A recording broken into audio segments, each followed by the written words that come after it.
and we'll keep drifting, floating together through the mysteries. 100 winter mysteries, looping softly, endlessly through the night. Tonight we'll drift through the hidden colors inside fresh snow, the strange sounds frozen lakes make at night, animals that never truly sleep through winter. There's nothing you need to do now. Just let your body sink, heavier, heavier. Feel the mattress holding you, every muscle softening, your heartbeat slowing. Thump, thump, matching the rhythm of space itself, shoulders melting down, jaw releasing, each breath pulling you deeper, deeper into the calm, the quiet, the dark. If this helps you rest, tap subscribe, comment, and hit like, so others can find this calm too, but only if your eyes are still open. Otherwise, just drift. Now, let's drift into winter, high above you, miles into the frozen sky. Water vapor is dancing, moving through clouds so cold, below zero, far below, and the vapor doesn't freeze all at once. It needs something, a tiny particle, a speck of dust or pollen floating in that endless cold. And when a water molecule finally touches that speck, it freezes, becoming the very first crystal, the seed. And other molecules drift close, sticking, building, always adding on in 6 directions because of how water molecules bond, hydrogen and oxygen holding hands in a particular way, creating hexagonal symmetry, 6-sided, always. And as this crystal falls, tumbling through different temperatures, different levels of moisture, it grows, changes, developing its arms, its branches, becoming more intricate, more impossibly delicate. Thump, thump. Your breath is slowing now, matching the fall of snowflakes, drifting down, down, heavier, heavier. Every snowflake follows the same hexagonal rule, 6 sides, 6 arms, but the exact path each one takes through the sky, the specific temperatures it encounters, the precise moisture levels, these are never exactly the same. So each crystal grows differently. One might pass through a pocket of extra moisture and grow thick plates, another through drier air and form delicate needles. The journey sculpts the form, and no 2 journeys, no 2 snowflakes are ever identical. They're like tiny frozen diarrheas are recording their fall through the atmosphere in ice. Let your eyelids grow heavy, so heavy as we drift deeper into the science of snow. Sometimes snowflakes are columns, 6-sided prisms, sometimes flat plates, like tiny hexagonal mirrors. Sometimes they grow stellar dendrites, those classic star shapes with branches and side branches, like frozen ferns. At certain temperatures, around 15 degrees below 0 Celsius, the crystals grow the most elaborate arms, becoming those picture-perfect snowflakes, but warmer or colder, and they form simpler shapes, columns, needles, plates. The atmosphere is an artist, and temperature is its brush, painting each flake differently. When snowflakes reach the ground, piling up, they trap air between them, so much air Sometimes 90 to 95% of fresh snow is just air. This is why snow is such a perfect insulator. All that trapped stillness. And in the coldest places, when you walk on this snow, when the crystals are at just the right temperature and shape, they compress and break under your feet, creating a sound, a squeak, almost musical. The crystals fracturing in rhythm with your steps, singing their tiny breaking song. Thump, thump. Feel yourself sinking deeper into the mattress, heavier, heavier, every part of you releasing. Snow appears white even though ice is clear because of all those surfaces. Thousands of tiny crystal faces reflecting light, scattering it. Each surface bounces light in different directions, and when all colors scatter equally, our eyes see white, pure white. But look closely at snow in shadow, and you might see blue, because the snow absorbs slightly more red light than blue, and in the shadows, where light passes through the crystals instead of bouncing off the surface, the blue wavelengths survive the journey, emerging as that cool, ethereal blue that lives in the hollows of snowdrifts. Your breathing is so slow now, so easy, following the rhythm of falling snow, endless, gentle. When snow falls through still air, it creates a kind of silence. The flakes absorb sound waves, damping them, muffling the world. Each crystal acts like a tiny acoustic panel, and fresh snow can reduce ambient noise by up to 60%. The world becomes quieter, softer, wrapped in frozen hush. This is why a fresh snowfall feels so peaceful, so removed from time. The sound itself has been gently put to sleep. Let your thoughts drift away like snowflakes, melting, dissolving, nothing to hold on to. On cold windows, moisture from inside your home meets the frozen glass and creates gardens. Frost patterns grow in feathers and ferns, fractals spreading across the pane. This happens because water vapor deposits directly into ice, skipping the liquid phase entirely. The glass surface has tiny imperfections, scratches, dust particles, and these become the seeds where crystals start growing, branching out, following the same rules as snowflakes, six-sided, intricate. Each window grows its own forest of ice.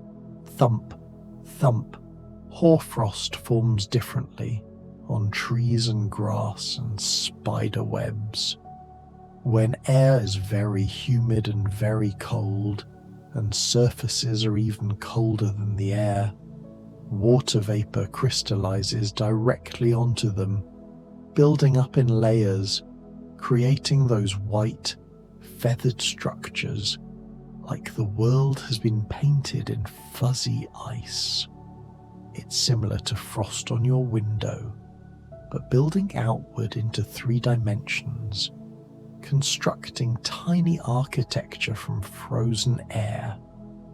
The crystals can grow an inch long or more, transforming ordinary objects into winter sculptures. Feel your jaw releasing, completely slack, your tongue resting soft in your mouth, everything becoming heavier. Rime ice is different still, when fog droplets, tiny liquid water drops suspended in air below freezing, drift against objects. They freeze on contact, layer after layer building up on the windward side of trees, creating strange white fingers pointing into the wind. Sometimes rime builds up so thick, so dense, it can weigh down power lines, bend tree branches. The world becomes coated in frozen fog, solid cloud, clinging to everything. There's a difference between frost and freeze. Frost is ice crystals forming from vapor, a direct transformation, deposition. But a freeze is when liquid water already present turns to ice. When the ground freezes, moisture in the soil crystallizes, expanding, pushing, creating pressure that can crack rocks over thousands of years, over geological time. Winter is patient and powerful. Your heartbeat is so quiet now. Thump, thump, barely a whisper in your chest. Everything slowing, slowing. Ice crystals grow in beautiful patterns because water molecules arrange themselves in a lattice, a three-dimensional structure. Each H2O molecule bonds with four others, creating space, open structure. This is why ice is less dense than liquid water, why it floats. The molecules lock into position with space between them, whereas liquid water has molecules moving, sliding past each other, packing more tightly. If ice didn't float, lakes would freeze from the bottom up and aquatic life, everything, would die. But instead, ice forms a lid, protecting the water below. Let yourself float on that knowledge, drifting, held up by the structure of ice itself, safe, protected. Ice has a specific crystalline arrangement called ice-ike, the H standing for hexagonal, 6 molecules forming rings, stacking into layers, creating that fundamental six-fold symmetry that appears in every snowflake, every frost pattern. It's the same geometry everywhere. Water's favorite shape, its natural state when frozen, written into the laws of physics, into the angle between hydrogen and oxygen, 104.5 degrees, creating permanent architecture. Black ice forms on roads when water freezes so smoothly, so transparently, that you can see the dark pavement through it. It's not black, just clear, invisible, dangerous. This happens when water freezes quickly on a cold surface, forming a thin, uniform sheet without air bubbles or crystal irregularities, just pure ice, transparent as glass, and drivers can't see it, can't tell road from ice until they're sliding. Thump, thump. Your body is melting into the bed, boundaries dissolving. Where do you end and the mattress begin? Impossible to tell now. When a lake freezes, when that ice is thick and strong, it doesn't stay silent. The ice sheet expands and contracts with temperature changes, creating stress, tension, and sometimes it cracks. Suddenly, the crack races across the ice at thousands of feet per second, and the sound is otherworldly, like whales singing, like science fiction, like the lake is alive and speaking, long, tonal, almost musical groans and cracks that can travel for miles. Lake ice singing its winter song, thermal cracks, stress releasing, ice breathing. These sounds happen more at night, when temperatures drop quickly, the ice contracts, pulls tight, and somewhere a weak point gives way. The crack propagates, and the sound echoes across the frozen surface, across the water trapped below. Some people describe it as pinging, or booming, or long scratching sounds. The lake becoming an instrument and played by temperature, by physics. Sink deeper, deeper into the space where sound and cold meet. Sometimes you can see bubbles frozen in lake ice, methane gas released from decaying plants on the lake bottom, rising up through the water. And when the ice forms, it traps these bubbles, thousands of them, stacked in vertical columns, like frozen breath, like the lake's exhalations captured mid-rise. Each bubble a moment, a release of gas, frozen in time. Some bubbles are tiny, some larger, creating otherworldly patterns when you look down through clear ice, like looking into another dimension made of circles and light. Wind sculpts snow into dunes, just like sand dunes in a desert, but faster.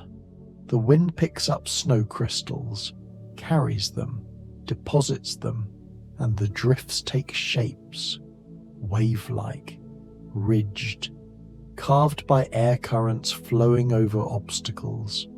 Snow is fluid in wind, almost liquid, streaming and settling according to the same physics that shapes sand, shapes water.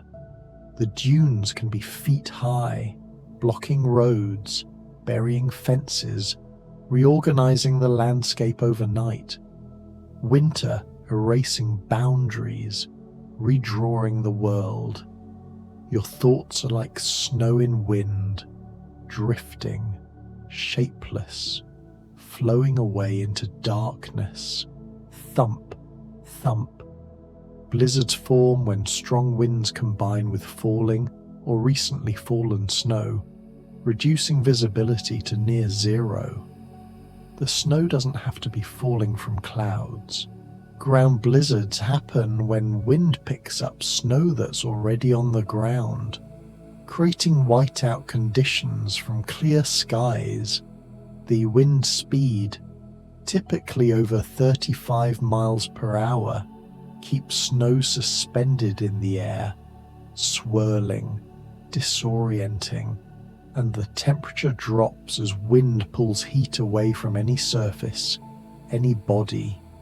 Wind chill making cold feel colder, making survival harder. The polar vortex is a large area of cold air, circulating around the poles. It's always there, spinning in the stratosphere, kept in place by the temperature difference between polar and tropical air. But sometimes the vortex weakens or shifts, and cold air that normally stays near the Arctic spills southward, bringing extreme cold to places that rarely experience it. The vortex wobbling like a spinning top losing balance, and when it does, winter reaches farther, colder than usual. Feel the cold, but you're warm, safe under blankets. The cold is far away, just an idea, just science, nothing that can touch you now. Arctic air masses form over the frozen polar regions. The air sits over ice and snow for days, weeks, losing heat to space, becoming dense, heavy, cold. And when these air masses move, pushed by high altitude winds, they bring that polar cold with them. The air itself becomes winter, carrying temperatures far below freezing.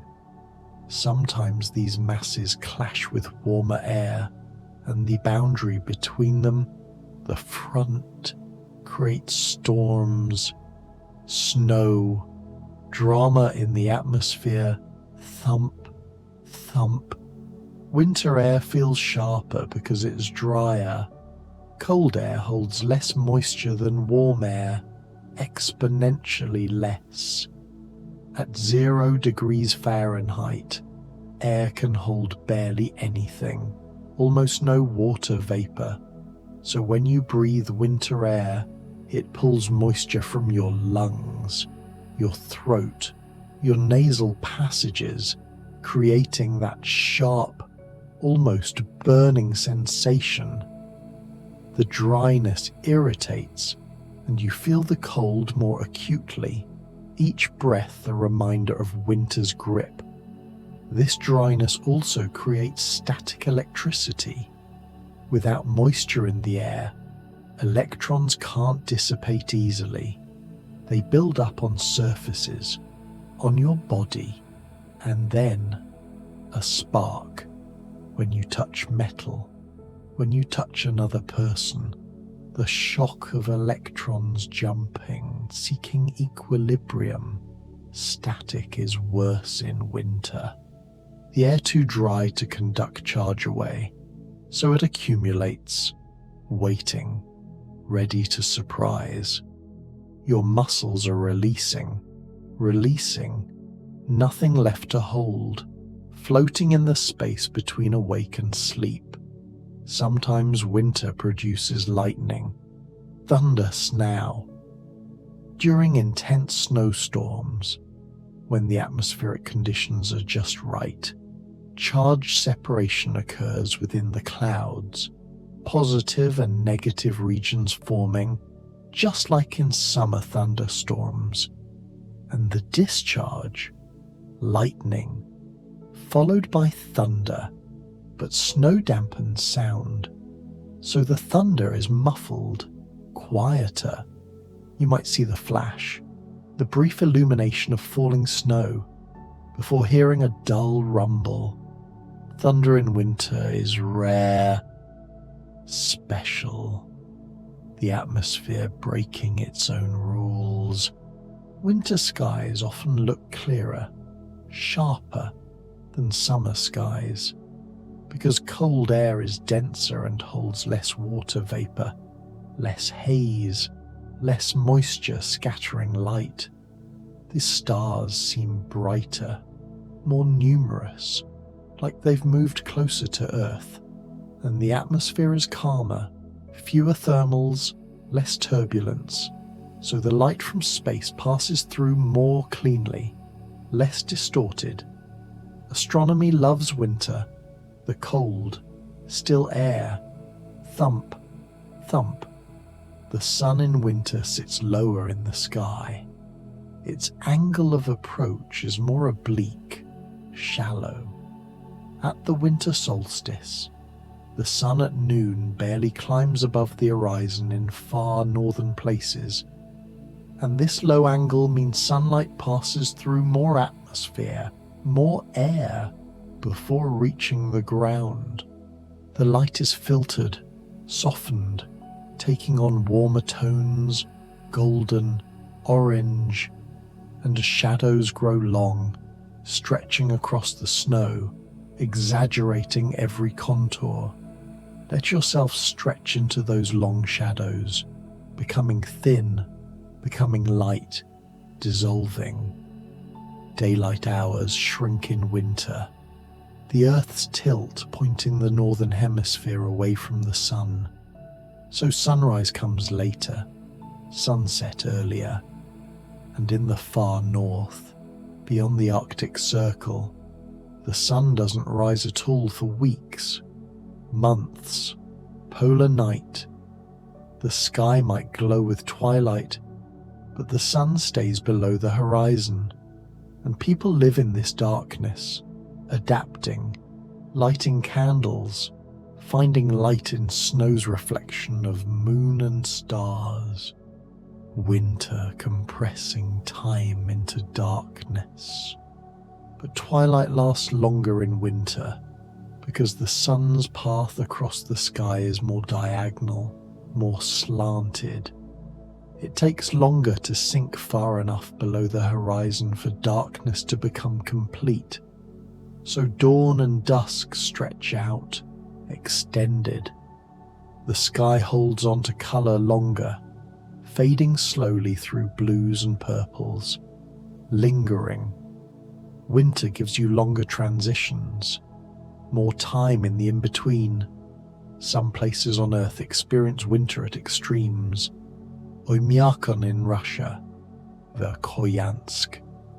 These are among the coldest inhabited places, temperatures dropping to -50, -60 degrees Celsius, cold enough to freeze fuel, to make metal brittle, to turn breath into ice crystals that fall, making a sound the locals call the whispering of the stars.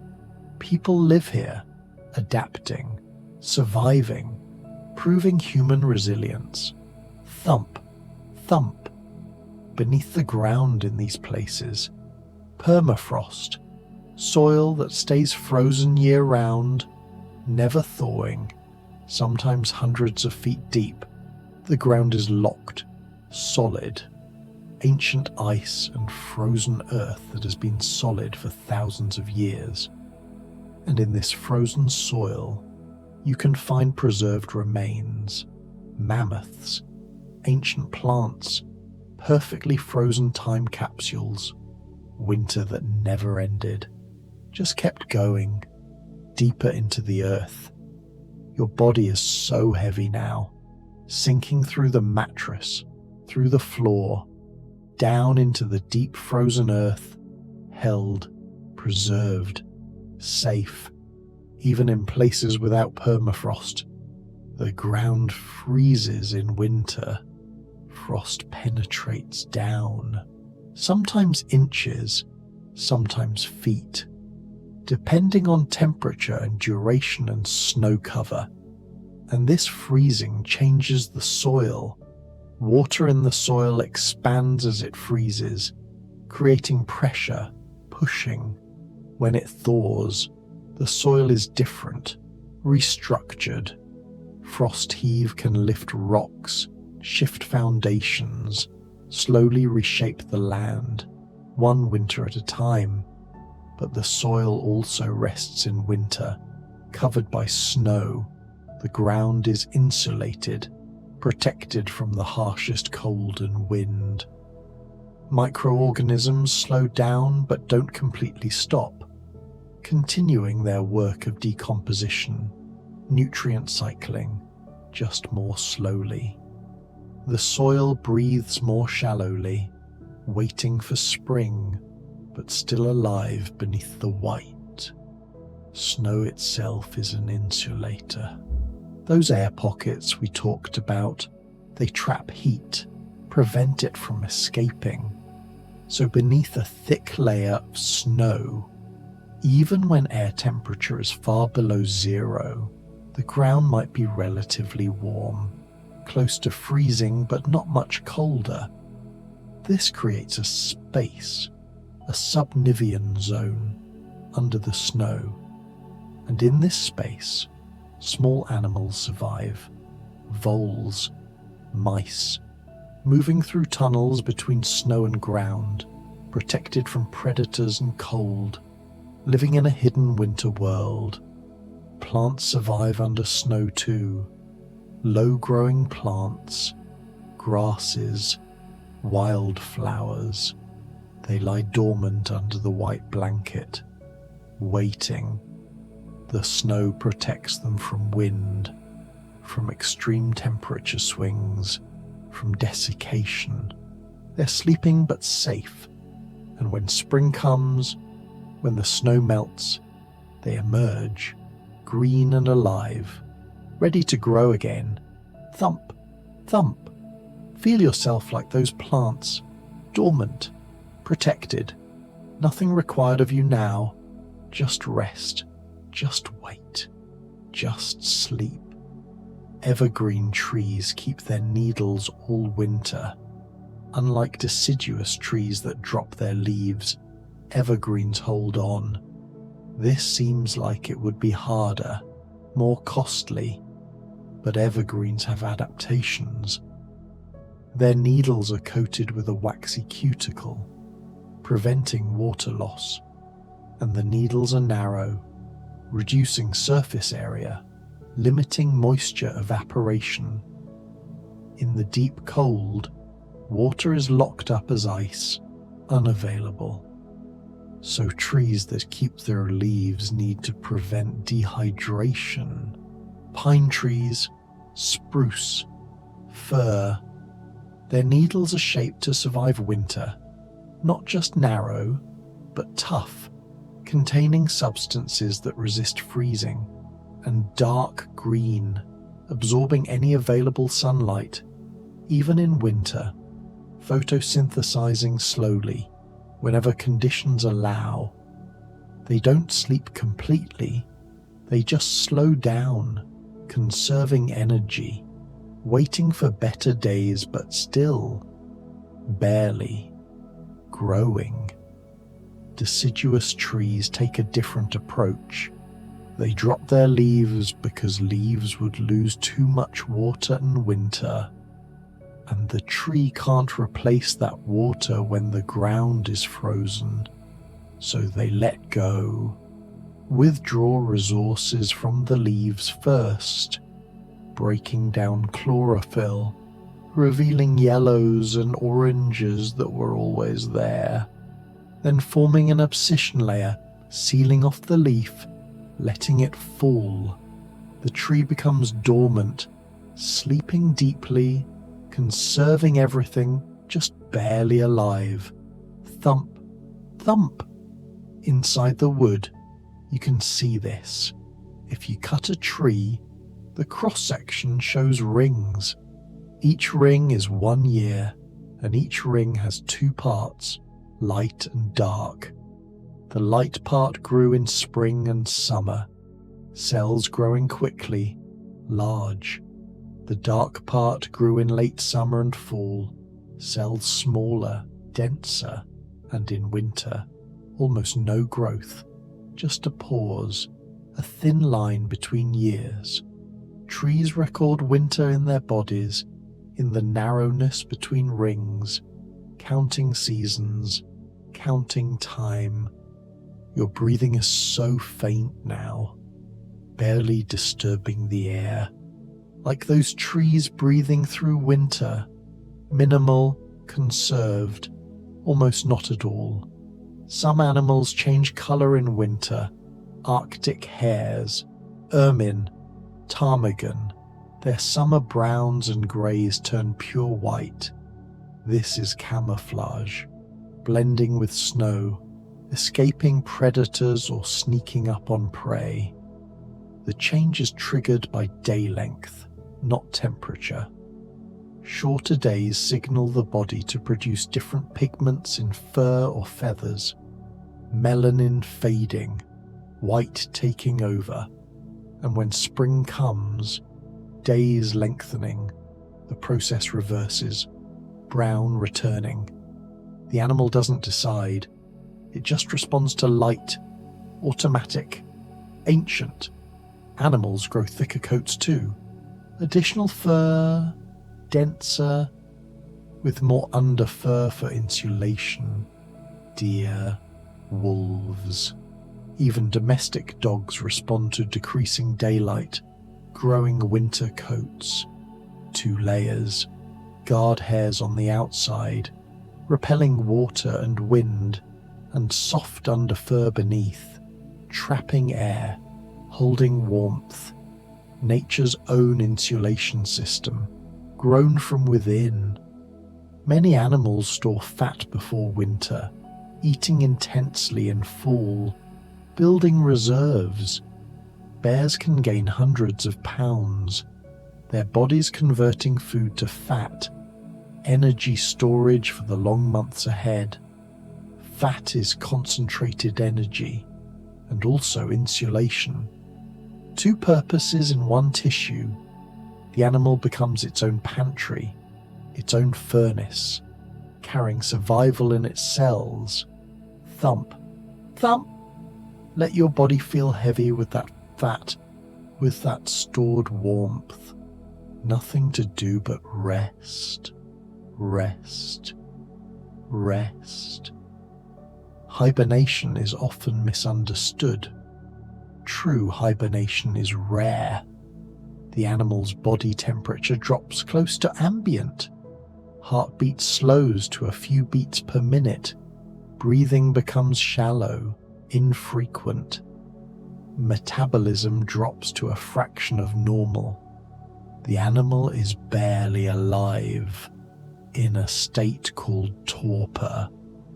Ground squirrels do this, their body temperature dropping below freezing, but they don't freeze solid because of adaptations in their blood, protective compounds.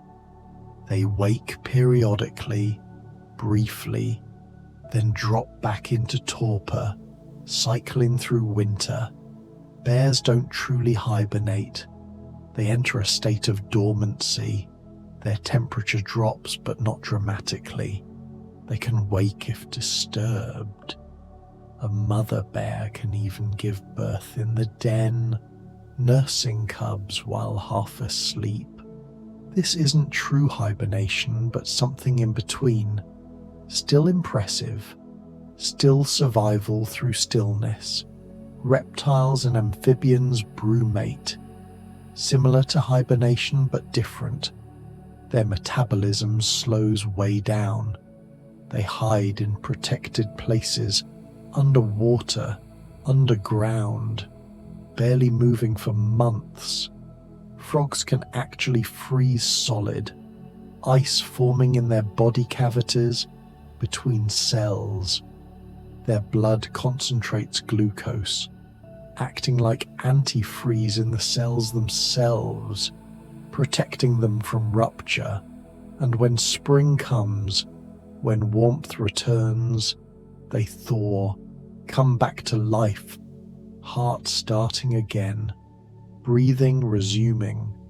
Frozen death that isn't death, just winter's pause.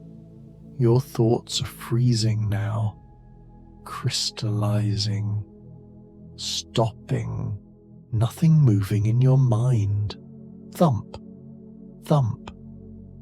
Fish survive under frozen lakes because ice floats, creating that protective lid we talked about.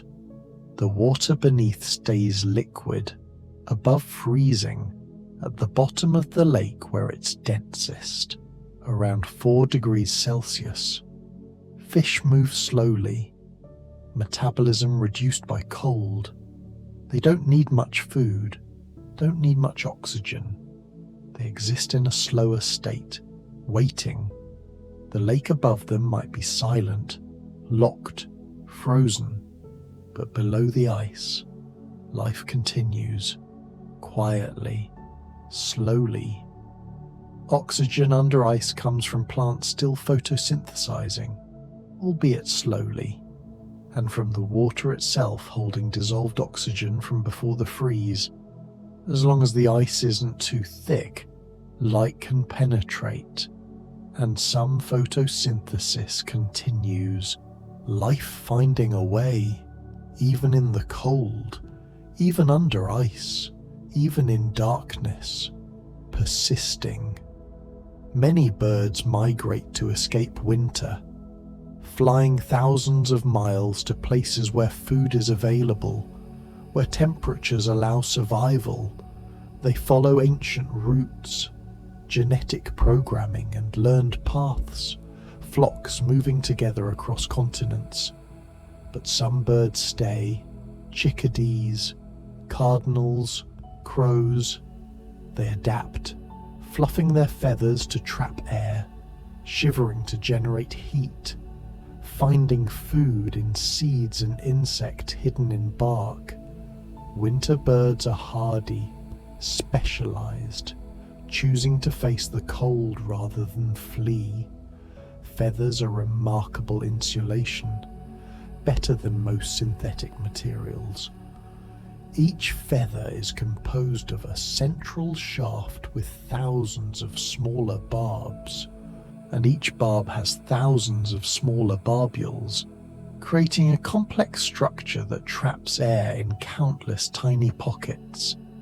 and birds can adjust, fluffing feathers to trap more air when cold, or they tuck one leg up into their feathers, stand on one foot, reducing heat loss. Small birds might seek shelter together, huddling in groups, sharing warmth through the long, dark nights.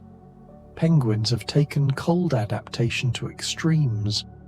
Emperor penguins breed in Antarctic winter, the coldest, darkest time.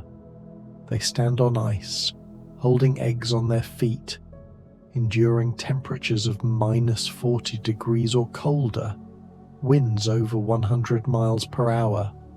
They have multiple layers of dense feathers, 4 layers, and a thick layer of blubber, and they huddle. Thousands of birds pressed together, rotating positions so everyone gets a turn in the warm center.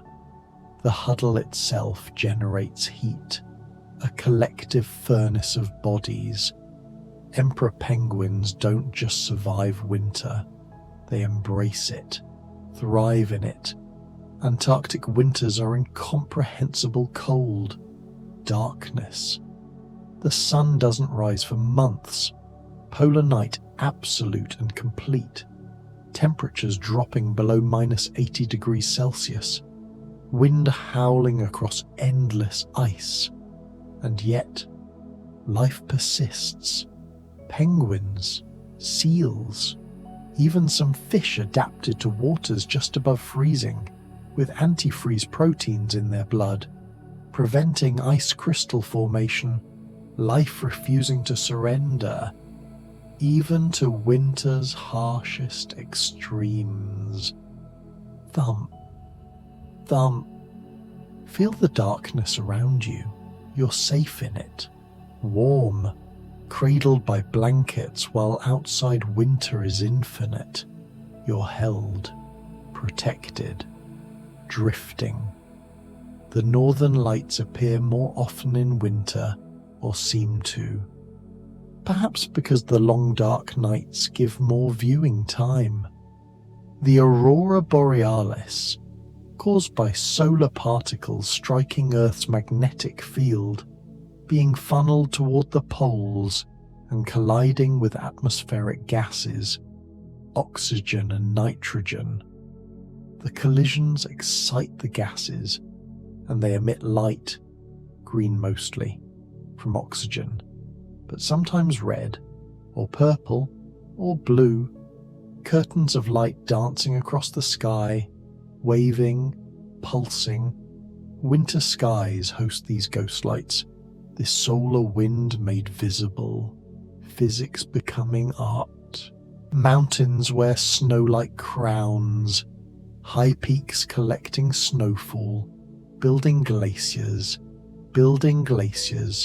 great rivers of ice flowing downhill, slower than you can perceive, inches per day, feet per year. The weight of accumulated snow compresses the lower layers into ice, dense, blue, and the glacier flows, plastic deformation under pressure, carved by gravity, carving the land in turn. These are winter made permanent, snow that fell thousands of years ago still sliding, still moving, still frozen. Glaciers cover vast areas, ice fields, ice caps, in Greenland, Antarctica, Patagonia, ice thousands of feet thick, holding most of Earth's fresh water, locked in frozen time. They advance and retreat over centuries, over millennia, responding to climate shifts too slow for human perception, breathing in and out across geological time, thump, thump, your chest rising and falling, slow like glaciers, ancient, inevitable. Nothing to do but continue, breathing, being. Sea ice is different from glaciers. Sea ice forms when ocean water itself freezes. The salt in the water complicates this. Salt water freezes at a lower temperature than fresh, around -2 degrees Celsius, and as it freezes, some salt is expelled, creating brine channels. The ice becomes a matrix of frozen water and concentrated brine pockets, and this ice floats, covering vast areas of the Arctic Ocean in winter, expanding, then retreating in summer. The ice moves, drifts with currents and wind, grinding, creating pressure ridges where sheets collide, piling up ice blocks, making a dynamic, ever-changing frozen seascape. Icebergs are pieces of glaciers that have broken away, carved, falling into the ocean. These are freshwater ice, not sea ice. Sometimes enormous, only 10% visible above water, the rest hidden below, floating, drifting with currents, slowly melting. The ice in these bergs might be thousands of years old, ancient snow compressed and transformed, now adrift in a different world, different state, dissolving back into the ocean that evaporated to create the snow in the first place. The water cycle completing its longest loops. Winter storms at sea are violent. Cold air over relatively warmer water creates instability. The water evaporates, adding moisture, energy, and storms form, intensify. Waves grow massive, wind screaming. In the North Atlantic, winter storms are legendary, feared. The same dynamics as land-based winter storms, but over open water. Unlimited space for waves to build, for wind to accelerate. The ocean in winter becomes hostile, testing everything that floats, that dares to cross. Wind chill makes cold feel colder. The wind strips away the thin layer of warm air your body creates around itself, forcing your body to work harder to maintain temperature. Wind also increases evaporative cooling from any exposed moisture, from your breath, your eyes. The faster the wind, the more rapidly heat is stolen. So -10 degrees with wind might feel like -30. Dangerous, threatening. Wind chill isn't just discomfort, it's danger. Frostbite can happen in minutes when wind chill is extreme. Thump, thump. Cold feels painful because it activates pain receptors, nociceptors, in your skin. Extreme cold causes damage at the cellular level, ice crystals forming in tissue, cell membranes rupturing, and your nerves detect this damage, or the potential for it, sending pain signals, warning you. Pain is protection, your body saying move, find warmth, survive. But you're warm now, safe. The cold is just a story, just science floating through the dark.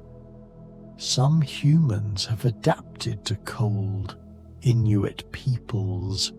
Those living in Arctic regions for generations show physiological differences. Better circulation to extremities, higher basal metabolic rates, more brown fat. Brown fat is special. It burns energy to produce heat instead of storing energy like regular fat. Babies have lots of brown fat, adults less so, but cold exposure can activate and even grow more brown fat.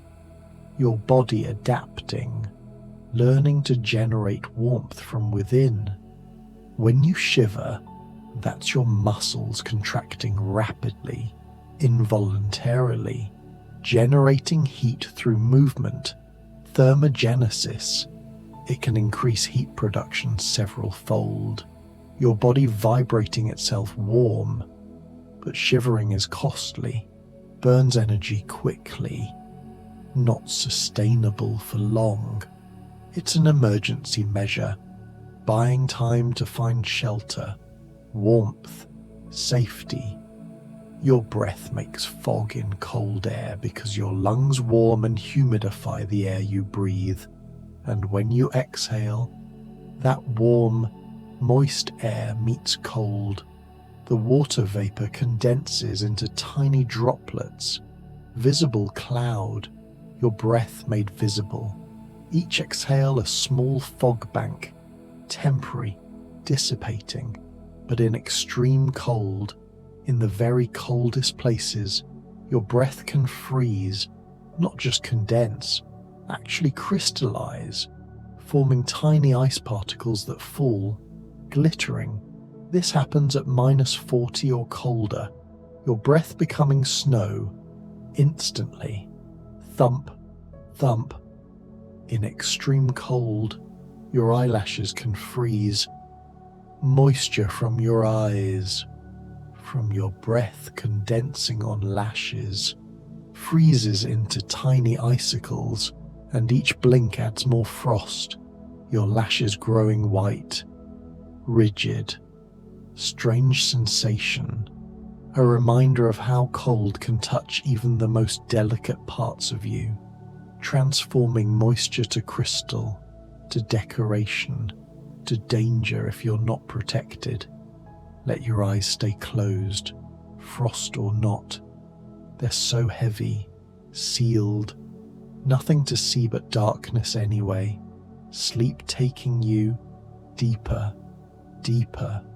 Snow blindness happens when ultraviolet light reflects off snow, all that white surface bouncing UV rays upward into your eyes, and UV radiation damages the cornea like a sunburn on your eye.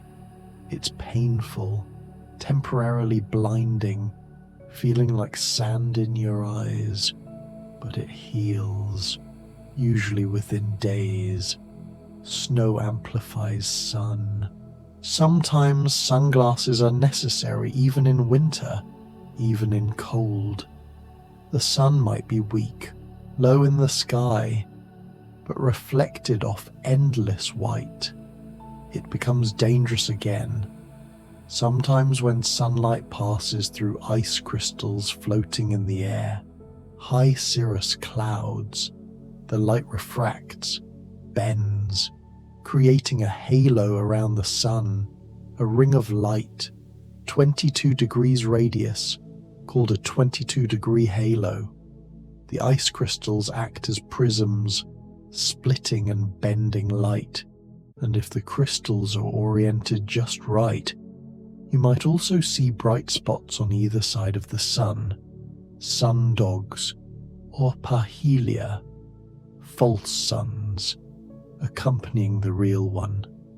3 suns in the sky. Ancient peoples saw these as omens, as magic. Now we know it's just ice crystals, just physics, but still beautiful, still special. The moon can create halos too, moonlight passing through those same ice crystals, creating rings around the moon on cold, clear nights, lunar halos, softer than solar halos, gentler.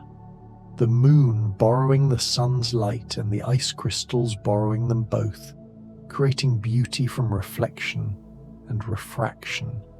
Winter turning light into art, into geometry, into wonder. Thump, thump. Feel yourself floating in that halo, inside the circle of light, protected, drifting. Frozen fog happens when fog droplets freeze on contact with surfaces, similar to rime ice, but the fog stays, suspended.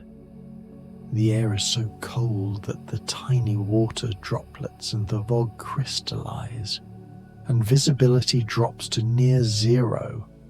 Everything becomes white, erased. You're inside a cloud made of ice crystals. Walking through frozen fog is surreal.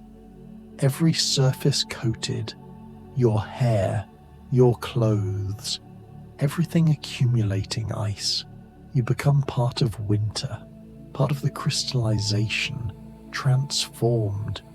Diamond dust is one of winter's most delicate phenomena. Tiny ice crystals forming in clear, calm, very cold air, so small, floating, catching sunlight, glittering like diamonds, like glitter scattered in the air. This happens when the air is colder than -30 degrees Celsius and very still. The crystals form from water vapor, deposition straight from gas to solid, and they hang, suspended, sparkling, transforming the air itself into something precious, something rare. Winter making jewels from nothing but cold and moisture and stillness. Sometimes snow doesn't fall as individual flakes. Wind can roll it into cylinders, snow rollers. The wind picks up a thin layer of wet snow and rolls it, like rolling a sleeping bag, accumulating more snow as it tumbles, growing into cylindrical shapes or hollow tubes like wheels. They dot fields after the right conditions: wind, temperature, snow consistency, all perfect. These formations look alien, artificial, but they're purely natural. Wind sculpture, physics at play. Thump, thump. Wind doesn't just roll snow, it drifts it, shapes it, creating patterns. Snow accumulates on the lee side of obstacles, forming graceful curves, aerodynamic shapes. The wind carves and deposits, erodes and builds. Sometimes the drifts have sharp edges, wind-packed crests. Other times they're smooth, flowing. You can read the wind in the shapes of drifts, see which direction it blew, how strong. The landscape becomes a record, a frozen memory of air movement. Avalanches are gravity and snow in terrible combination. Layers of snow accumulate on hills, and sometimes the layers don't bond well. New snow on old ice, or different types of snow with different densities, and stress builds from more snow, from temperature changes, from wind loading, and then something triggers release, a sound, a skier, or nothing at all, and the snow slides, accelerates, falls at speeds over 80 miles per hour, hundreds of thousands of tons moving, destroying everything in its path. Trees, buildings, anything. Avalanches are winter's violence or its power unleashed, gravity pulling snow back down.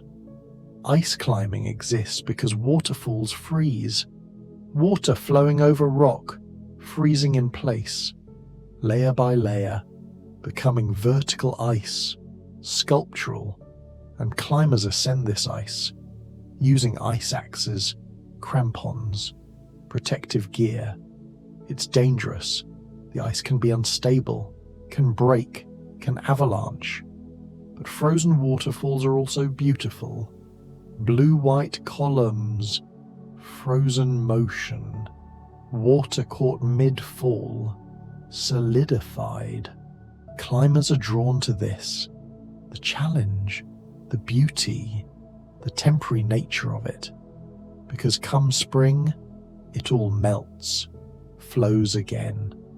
the climb existing only in winter. Icicles grow from dripping water in freezing temperatures. Water runs, drips, and each drip freezes before it falls, adding a tiny amount to the icicle, layer by layer. The tip of the icicle is hollow usually, water flowing through the center and freezing on the outside. This creates that characteristic tapered shape, thick at the top, pointed at the bottom. Icicles can grow quite large, feet long, heavy enough to be dangerous if they fall, but they're beautiful too, transparent, catching light, refracting it.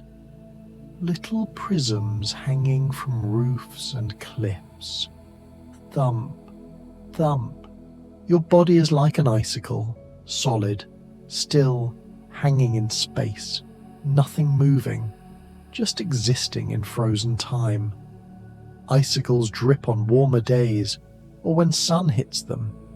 The surface melts slightly, runs down, drips, the icicle slowly consuming itself, getting smaller. Eventually it falls, shatters, returns to water. But while it exists, while temperatures stay right, it's stable, a balance between freezing and melting, existing in equilibrium, temporary, but in the moment, solid, real. Entire waterfalls can freeze, not just forming vertical ice for climbing, but stopping. The waterfall ceases to fall, becomes a frozen sculpture, still, silent. What was motion, sound, energy, becomes static, potential, waiting. These frozen falls are eerie, beautiful. They represent winter's ability to stop time, to pause process, to freeze not just water, but change itself. Thump, thump.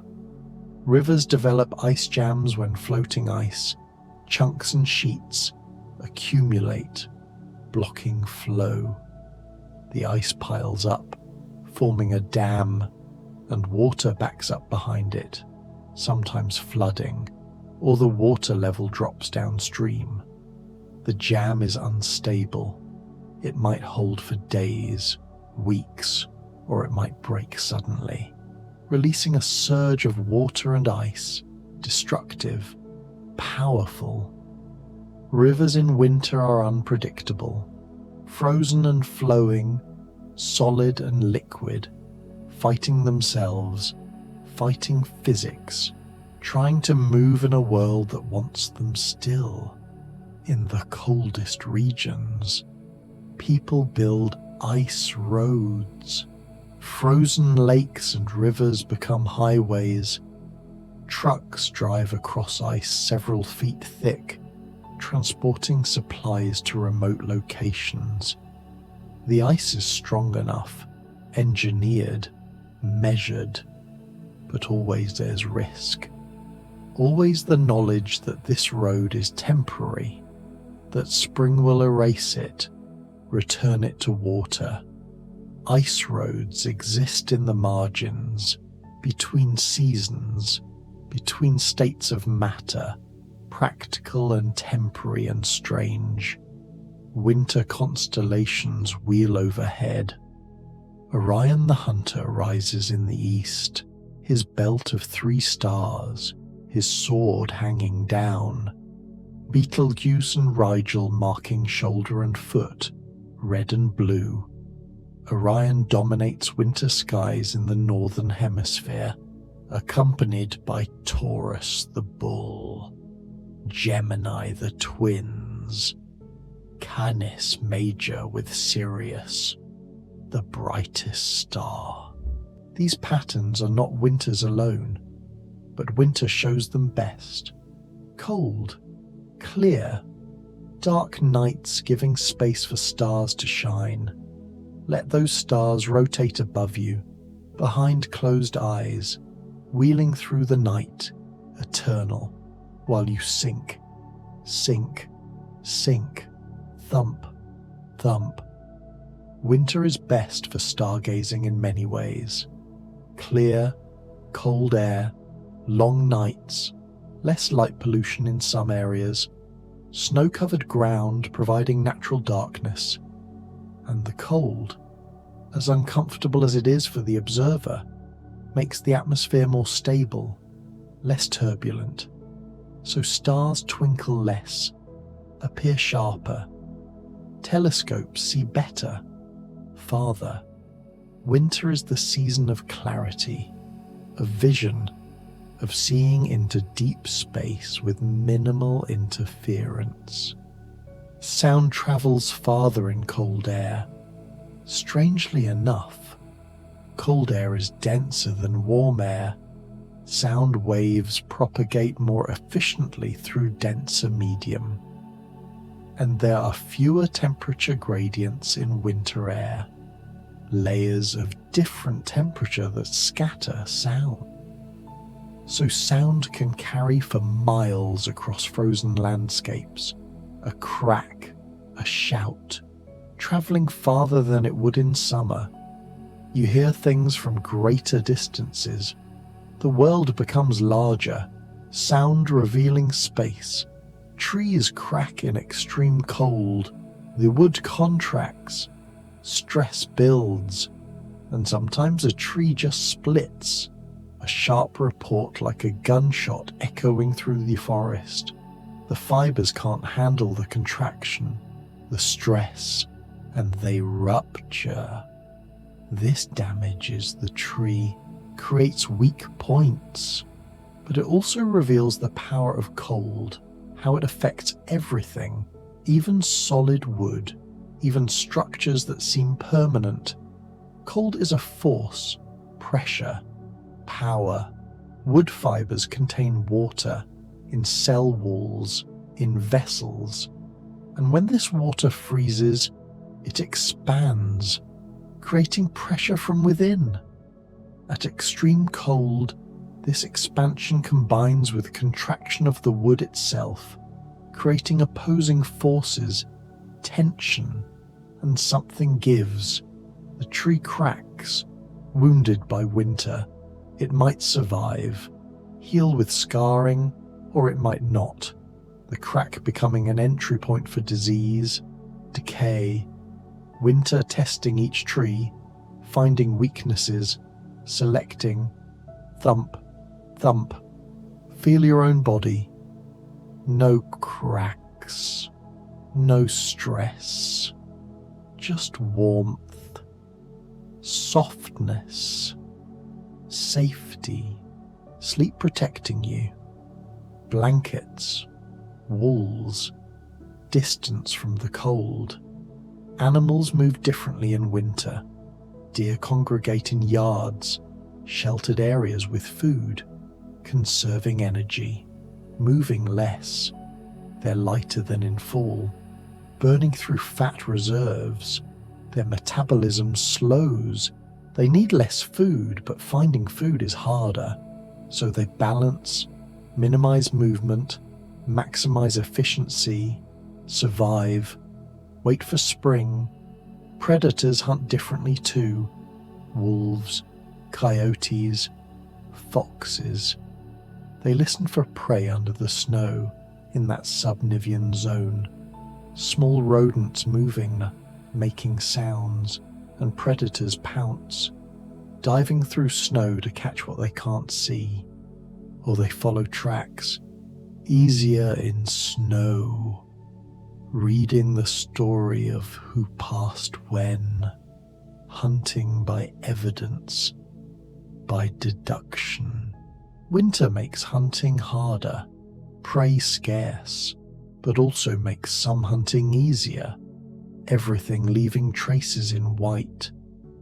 Owls are especially adapted, silent flight, their feathers structured to eliminate sound. They hunt by hearing, locating mice and voles under snow, diving precisely, talons first, capturing prey they never saw, only heard. Winter nights are owl territory, darkness and silence and snow, perfect conditions for silent hunters, and owls don't migrate, they stay, endure. Masters of winter hunting. Some fish become less active in winter, near dormant. They rest on the bottom of lakes, barely moving, metabolism minimal. They can survive for months like this, waiting for the ice to melt, for temperatures to rise, for life to speed up again. Fish embodying patience, showing that survival sometimes means doing nothing, being still, conserving, trusting that change will come. Thump, thump. Trust like those fish, still, waiting, knowing morning will come, but for now is sleep, is dark, is rest. Plankton populations crash in winter, the base of aquatic food webs, tiny organisms drifting in water. They need sunlight, warmth. When ice covers lakes, when light is reduced, they diminish, some dying, some forming resistant stages, cysts or spores that wait, and the food web contracts, fewer plankton, fewer small fish, fewer big fish, winter simplifying, reducing, making ecosystems lean, efficient, basic. Some insects survive winter as eggs, laid in fall, frozen through winter, hatching in spring. The adults are gone, sacrificed to cold, but their offspring wait, encrypted in ice, in stasis. Life compressed into tiny packages, waiting for the right signal, the right temperature to resume. Eggs are time capsules containing future, containing possibility, frozen but alive, barely, waiting. Other insects survive as larvae, grubs buried in soil or wood or leaf litter. They produce antifreeze compounds, glycerol in their tissues, preventing ice crystal formation, and they wait, dormant but not frozen, existing in slow time. When spring comes, warmth triggers development, and they transform, pupat, become adults. Winter is just an interruption, a pause in their metamorphosis. Some insects actually survive being frozen, like those frogs. Ice forms between cells, not inside them, and they produce cryoprotectants, substances that protect cell membranes. When they thaw, they revive, resume activity. This is incredible adaptation. Death without dying, ice without destruction, life proving it can pause, stop, and restart. Thump, thump. You are pausing, stopping, drifting into sleep, and you will restart, wake, resume. But not yet, not for hours. For now, stop, pause, float. Snowmelt in spring is gradual or sudden, depending on temperature. Sun exposure, wind. The snow that took months to accumulate can vanish in days, weeks. Water flowing downhill into streams, rivers. The land revealed again, brown, then green, emerging from winter like waking from sleep. And all that water, all that frozen moisture, returns to the cycle, flowing to the sea, evaporating, forming clouds, eventually falling again, maybe as rain, maybe as snow, the cycle continuing, endless, winter and summer breathing in and out. Mountains create their own weather, Elevation means colder temperatures, more precipitation, so mountains collect snow even when valleys are bare, the snow line visible, marking the boundary between seasons, between states, and as you climb, you travel into winter. Even in summer you can reach winter if you go high enough. Mountains are time machines, vertical transitions through climate zones, through seasons. Thump, thump. Glaciers on mountains are sensitive indicators of climate. They grow when snowfall exceeds melting, shrink when melting exceeds snowfall. Scientists measure them, track them, looking for trends. And many mountain glaciers are shrinking, are retreating, are melting faster than they accumulate snow. This tells us something about warming, about change. Glaciers are archives, frozen records, and they're being read, interpreted, warning us. Some mountain ranges create rain shadows. The mountains force air upward, cooling it, causing precipitation on the windward side, heavy snow. But the air descending on the leeward side is dry, already depleted of moisture. So one side of the range is wet, snowy, the other dry. Even in winter, this shapes ecosystems, creates dramatic differences across short distances. Mountains controlling weather, winter playing out differently on either slope. Valley fog forms when cold air drains downhill, pooling in low areas, and if this air is moist enough, fog forms, thick, persistent. The valleys fill with white, while peaks rise above into clear air. Temperature inversion. It's colder in the valley than on the hills, opposite of normal. And this can last for days, weeks. The fog becomes part of winter, a resident, not just weather, but a feature of the landscape. Thump, thump. Your mind is filling with fog, white, soft, obscuring thought, making everything dim, distant, fading. Frost flowers form on new sea ice, when very cold air sits over freshly frozen seawater. Brine expelled from the ice concentrates on the surface, and water vapor from the air deposits onto this brine, forming delicate, feathery ice structures like flowers blooming from ice, intricate, temporary, beautiful.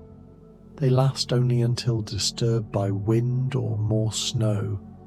Then they collapse, melt. But while they exist, they're magic, ice creating art, nature decorating itself. Needle ice forms in soil when water freezes. Not permafrost, not ground freeze, but small columns of ice pushing up through the soil. They look like tiny pillars, clusters of ice needles standing upright.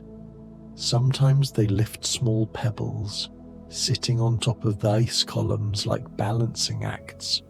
This happens on cold, clear nights after wet days.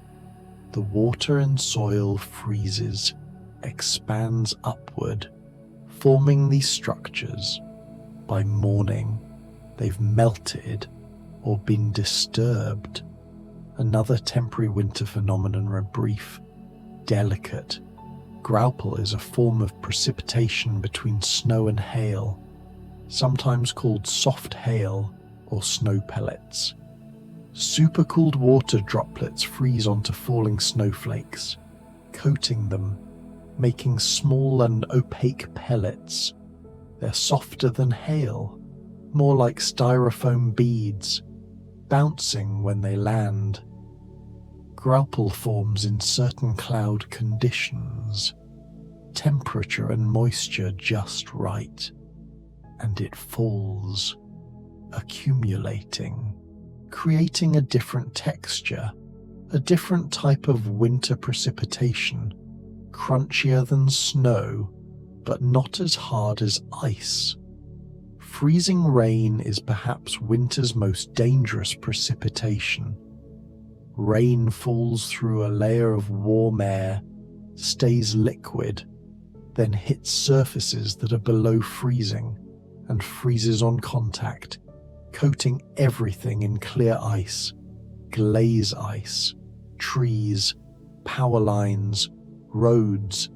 Everything becomes encased, and the weight builds, branches break, lines snap. Ice storms can cripple regions, cutting power, making travel impossible. But they also create strange beauty. Everything crystallized, glass-coated, the world transformed into something fragile, dangerous, and beautiful. Thump, thump, after an ice storm. When the sun comes out, everything glitters, billions of surfaces reflecting light. The world becomes diamonds, light fracturing through ice, painting rainbows on the ground, and then dripping, melting, returning to water. The beauty lasts hours, sometimes days, before winter releases its grip. The ice falls, shatters, or melts away, and the world returns to normal, changed, damaged sometimes, but normal. Snowpack is the accumulated snow on the ground, layers of different snowfalls, each with different characteristics. Scientists measure snowpack, dig pits, examine layers. This tells them about water storage, avalanche risk, climate patterns. Each layer is a separate event, a separate storm, and they stack, compress, transform. The bottom layers might become granular, ice pellets, under the weight of layers above. The snowpack is dynamic, changing daily, even though it looks static. Thump, thump. Let yourself stack like snow, layer upon layer of relaxation, each breath adding more weight, more softness, compressing you into the bed, into sleep. Snow metamorphism is the process of snow changing over time. Fresh snow is fluffy, sharp crystals, but these crystals begin to round, to bond together. Water vapor moves between crystals, depositing on some, evaporating from others. The snow becomes denser, more granular. This process is temperature dependent, wind dependent. It's why snow conditions change, why skiing conditions vary. The snow is alive, evolving, transforming under the influence of temperature gradients, pressure, time. Depth facets forms at the bottom of snowpack when there's a strong temperature gradient. Warm ground, cold surface. Water vapor moves upward, forming large, fragile crystals near the ground. These crystals are weak, they don't bond well, and they create avalanche risk, a layer that can collapse, fail, sending the snow above sliding. Depth facets are invisible from the surface, hidden danger. Winter's secret weakness built over time, over subtle temperature differences. Alpine sunlight is intense, even in winter, even in cold. The sun at high altitude passes through less atmosphere, less filtering, more UV radiation reaches the ground, and snow reflects up to 90% of this light, doubling exposure. So you can sunburn in winter in snow despite the cold. The sun doesn't care about temperature, only about radiation, about energy transfer. Winter sunburn is real, strange but real. Cold and burn coexisting. Thump, thump. Mountains amplify wind. Hills channel air, accelerate it. At peaks and ridges, wind can be extreme, hurricane force, creating cornices, overhanging snow structures carved by wind. These cornices are beautiful, elegant curves of snow extending into space, but they're unstable, can collapse, deadly for anyone standing on or under them. Wind and snow creating art and danger simultaneously. Tree wells form around evergreen trees in deep snow. The tree's branches shelter the area immediately around the trunk. Less snow accumulates there, creating a well, a hole. If you fall into a tree well while skiing or snowboarding, you can become trapped, buried in loose snow, unable to escape. Tree wells kill people. Another hidden winter danger. Beauty and death close together. Your breathing is so slow, so shallow, barely happening. You've fallen into sleep's well, trapped softly.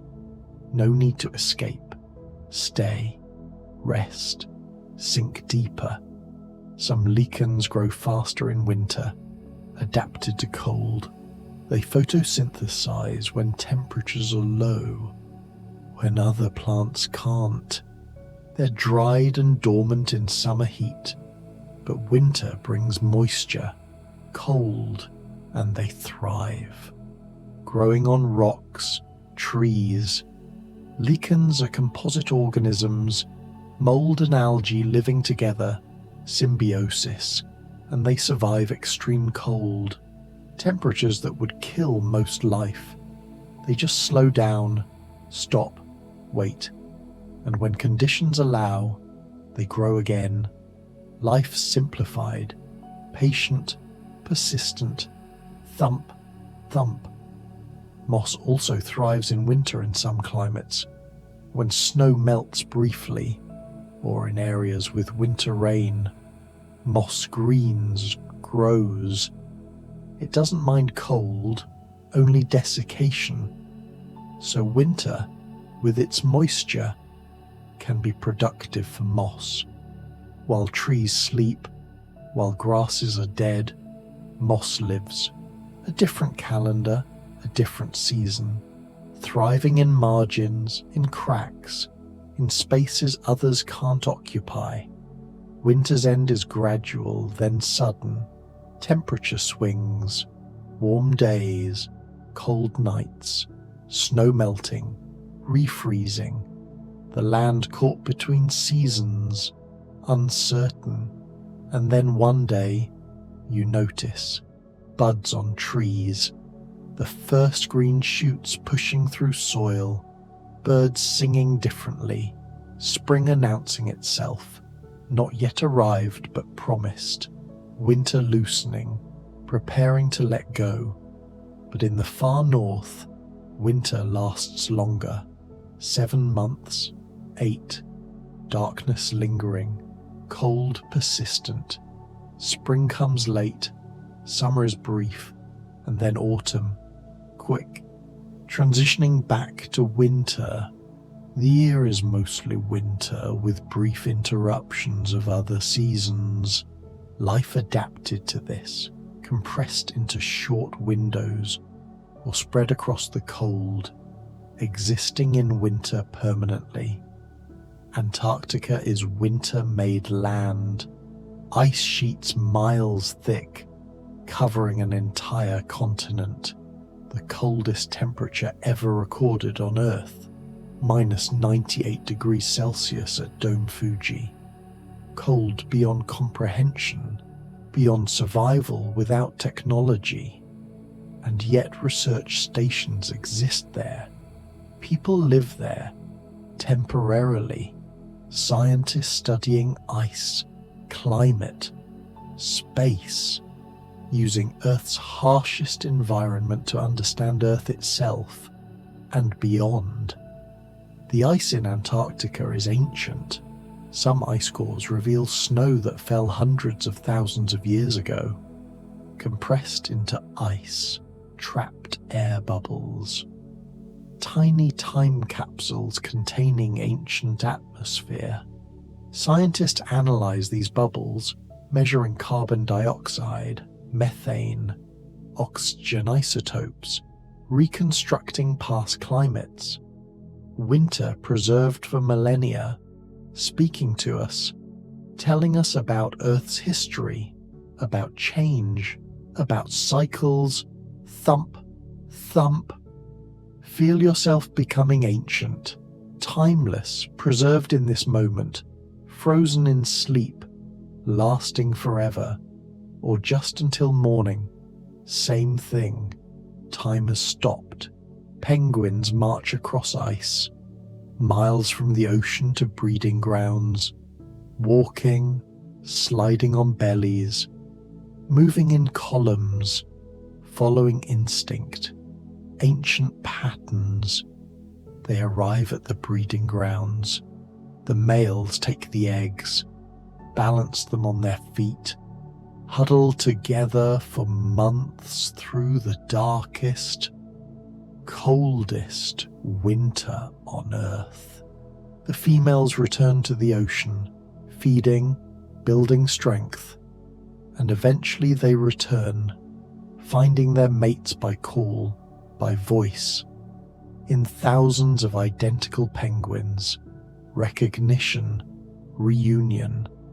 The chick has hatched by then, and the parents alternate, one feeding at sea, one guarding the chick, until the chick is strong enough, old enough, to survive. Thump, thump. Seals haul out onto ice, rest, give birth. The ice is both platform and prison, safety from orcas and sharks, but exposure to cold, to weather. Seals have thick blubber, dense fur, adaptations for cold water, but pups are vulnerable. Born with thin coats, they must grow quickly, fatten, before entering the water. Winter's clock ticking, ice melting as spring approaches, timing everything. Polar bears wander sea ice, hunting seals. They're marine mammals, spending most of their lives on frozen ocean. The ice is their hunting platform. They wait by breathing holes, where seals surface for air, and when a seal appears, the bear strikes. Power and patience. The bears need the ice, need it to persist, to form early and melt late, their survival tied to winter, to cold, to ice extent. As climate changes, as ice declines, polar bears face uncertain futures. Winter's creatures at risk. Arctic foxes follow polar bears, scavenging kills. They survive extreme cold. Their fur is the warmest of any mammal. Thick, insulating. They curl into balls, wrapping their tails around themselves, minimizing heat loss. In winter, they're white, camouflaged, and they hunt, pouncing through snow to catch lemmings, small rodents that tunnel under the snow. The foxes listen, locate prey by sound, then leap, diving into snow to catch what they can't see. Winter hunters, perfectly adapted, beautiful, efficient. Thump, thump. Snow geese migrate thousands of miles, from Arctic breeding grounds to southern wintering areas. They fly in massive flocks, V formations, honking. The Arctic is summer breeding ground, abundant food, long daylight, but winter they cannot survive there, so they leave, return, annual cycles. The journey is long, dangerous, many die, but the population persists, driven by instinct, by survival, by the rhythm of seasons. Caribou migrate too, massive herds moving between summer and winter ranges, hundreds of miles, following food, avoiding deep snow where possible. The herds are synchronized, calving together in spring, moving together through summer and fall. Predators follow the herds, wolves, bears, taking the old, the young, the weak. The migration is spectacle. Thousands of animals flowing across the tundra, across frozen rivers, unstoppable, ancient, continuing, thump, thump. You are part of this migration towards sleep, flowing unstoppable into darkness, into rest, ancient, continuing. Thump, thump. Winter winds in Antarctica, katabatic winds. Cold air flows downhill from the interior ice sheet, accelerating, reaching incredible speeds. Over 150 miles per hour recorded. These winds shape the ice, create sastrugi, sharp-edged ridges carved by wind and snow. The landscape becomes chaotic, difficult to traverse, dangerous, wind and cold combining, creating conditions hostile to life, and yet life exists. Microbes in ice, extremophils surviving where nothing should. Life's persistence beyond imagination. Permafrost contains organic matter, plants and animals that died thousands, tens of thousands of years ago, frozen before they could decay, preserved. And as permafrost thaws, this organic matter begins to decompose, releasing carbon dioxide and methane, greenhouse gases. Permafrost is a carbon bomb, stored frozen, but warming could release it, accelerating climate change. Winter, normally stable, normally reliable, becoming unstable, changing, responding to human influence. Some permafrost contains megafauna remains, mammoths, woolly rhinos, perfectly preserved, flesh, hair, even stomach contents intact, frozen immediately after death, remaining frozen for millennia. These discoveries give us windows into Ice Age ecology, what they ate, how they lived. DNA can be extracted, sequenced. Some scientists dream of bringing them back, de-extinction through cloning. Winter as time machine, as archive, as possibility. Thump, thump. Ice contains history, layers marking years. Volcanic eruptions leave ash layers. Nuclear tests leave radioactive markers. Climate cycles visible in isotope ratios. Ice is a book, written in frozen water, and scientists read it, interpret it, understand past climates, predict future changes. Winter teaching us. If we listen, if we learn. Your mind is ice now, layered, still, containing everything but revealing nothing. Frozen thought, dormant consciousness. sleep approaching, complete. Thump, thump.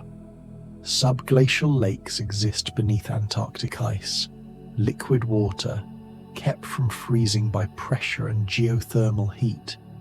These lakes are isolated, cut off from the surface for millions of years, and they might contain life. Microbes adapted to darkness, cold, high pressure, unique ecosystems, never touched by sun, never exposed to surface conditions, windows into possibility, into what life can do, how it can adapt, survive, exist in the most unlikely places. Ice shelves float on the ocean, still attached to land ice, extensions of glaciers, and they're massive, hundreds of feet thick, extending miles from shore. They're vulnerable. Warming ocean water melts them from below, and when they collapse, when they break away, the glaciers behind them accelerate, flowing faster into the ocean, contributing to sea level rise. Ice shelves are buttresses, supporting, stabilizing, and their loss destabilizes entire systems. Winter coming apart slowly but accelerating. Icebergs from Antarctic ice shelves can be enormous, larger than countries, flat, tabular, drifting north into warmer waters, slowly melting. Sometimes they ground on underwater ridges, staying in one place for years, creating local ecosystems, penguins resting, seals hauling out. These are islands of ice, temporary, doomed, but real while they last. The ocean beneath ice shelves is cold, dark, but life exists. Fish, invertebrates, adapted to near-freezing temperatures. They have antifreeze proteins, preventing ice crystal formation in their blood, and they feed on what falls from above or on each other. A hidden ecosystem. A hidden ecosystem, existing in conditions we can barely imagine. Life proving again and again that it finds a way, even in winter's darkest, coldest corners. Thump, thump. Feel yourself in that dark, that cold, but safe, warm. Life continuing in sleep, in rest, drifting through the mysteries. Snow algae grow on glacier surfaces. Despite the cold, they thrive in summer months when meltwater is available. They're red or green, visible from space, coloring the ice. These algae contain compounds that protect from UV radiation, from cold. They're adapted, specialized, and they actually accelerate melting. Darker colors absorb more sunlight, warming the ice, creating feedback. Life are changing its environment, inadvertently contributing to its own habitat's destruction. Ice worms live in glaciers, in the ice itself. They're small, dark, and they migrate vertically through the ice, moving toward the surface at dusk, retreating deeper at dawn, avoiding daytime warmth that could kill them and nighttime cold that could freeze them. They eat snow algae, pollen. They're one of the few animals that spend their entire lives in ice. True winter creatures, unable to survive outside their frozen home. Adapted so specifically that warmth is death. Mountain goats navigate cliffs in winter, moving along ledges, crossing hills covered in snow and ice. They have specialized hooves, soft pads that grip. hard edges that cut into ice, and they're fearless, sure-footed, accessing areas predators cannot reach, eating what little vegetation persists, lichen, mosses, woody plants. They survive winter in the mountains through adaptation, through capability, through existing where others cannot. Thump, thump. Ptarmigans change not just colour, but feathers, growing extra feathers on their feet, creating snowshoe effect, preventing them from sinking into snow. And their white winter plumage is incredibly dense, insulating. They can burrow into snow, creating caves where they shelter. The snow is warmer than the air, protection, and they emerge to feed quickly, then return to their burrows, minimizing exposure. Winter survival through strategy, through adaptation. Snowy owls nest on the ground in the Arctic. During brief summer, they're white, camouflaged against snow year-round, and they store food, caching lemmings when hunting is good, preparing for lean times. They're patient, still, blending perfectly, and when prey appears, they strike, silent, deadly. Snowy owls are winter embodied, white, cold, patient, efficient. Your breathing has become the owl's breathing, still, patient, barely detectable, waiting in the white silence of sleep. Musk oxen form circles when threatened, adults facing outward, protecting calves in the center, and they stand. They don't run. Their thick coats, kiviot, the warmest natural fiber, insulates them against Arctic cold. They pour through snow to reach vegetation. They survive winter through toughness, through cooperation, through simply enduring, outlasting, being strong enough that winter cannot break them. Arctic hares gather in groups, sometimes hundreds together, warmth in numbers, and they dig in snow for food, willow, roots, whatever they can find. They're large, bigger than temperate hares. More mass retains heat better. Another adaptation. Size matters in cold. Larger bodies have lower surface area to volume ratios, lose heat more slowly, so Arctic animals tend toward larger sizes. Bergmann's rule: winter selecting for bulk, for size, for mass that holds warmth. Lemmings tunnel under snow all winter in that subnivean zone, protected. They remain active, breeding even. Their populations cycle, boom and bust, and when they boom, predators thrive. When they bust, predators struggle. The entire food web pulsing with lemming cycles, these small creatures driving ecosystems, their population dynamics rippling outward, affecting owls, foxes, even the plants they eat. Winter's ecology connected, interdependent, complex. Thump, thump. Wolverines wander vast territories in winter, travelling miles each day, hunting, scavenging. They have large paws, snowshoe-like, allowing them to move on top of snow where prey breaks through and struggles.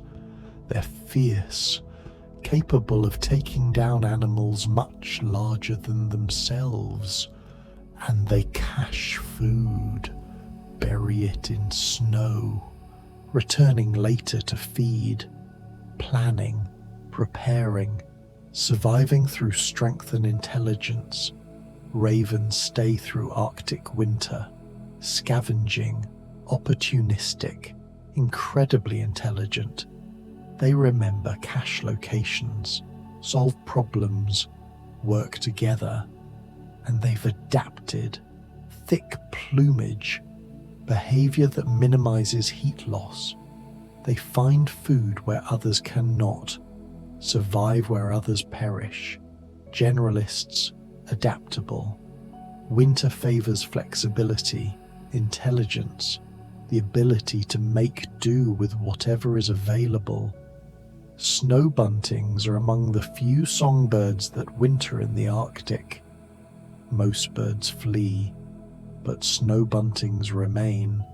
They gather in flocks, feeding on seeds exposed by wind, huddling together at night, their white plumage with black markings, camouflage, and they sing, even in winter, brief songs, reminders that life continues, that even in the coldest darkness, there is a voice, there is persistence.